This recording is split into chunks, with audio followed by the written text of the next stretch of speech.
When it comes to debt financing, I always try to remind my clients that effectively the lender has three levers that they can use to control risk and reward. So most of the time we think about things in terms of interest rates. So in other words, if in fact it appears to be a riskier type of a note, that the lender will raise the interest rates. And that is generally true. That is just one way that they can go ahead and do that. But there are two other ways that a lender can actually go ahead and mitigate their risk while controlling the amount of reward that they get. And that is the down payment as well.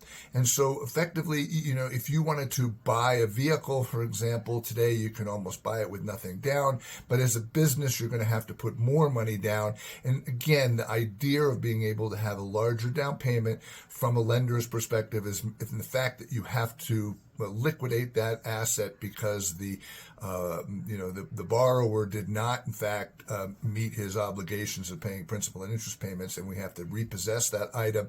That borrower can convert that item directly into cash, and again, the more liquid that item is, probably the less in terms of down payment that you're going to be able to need.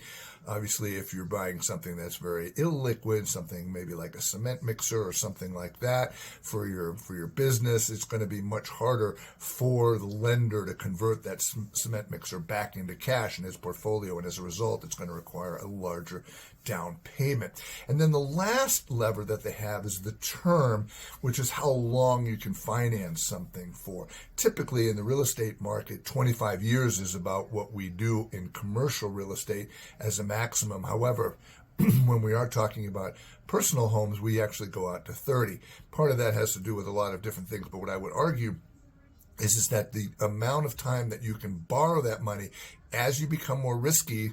Obviously, they say, listen, if maybe you make only one payments on 1 year out of a 3-year term is a whole lot better than making payments on a 1 year into a 5-year term, because there's a lot more of it paid. So always think about that when you're thinking about debt financing, those three levers. And for example, if you decide that you want to pressure the lender on interest rates, for example, I always think as a dyslexic that the loan is kind of a volume of a box. So essentially, if you're really thinking about it, if you squish it on interest rates, it has to bulge out in a couple other places to go ahead and reach the volume that's necessary for the risk reward that the lender is requiring. I hope that help you understand the concept with respect to debt financing and how a lender may mitigate their risk.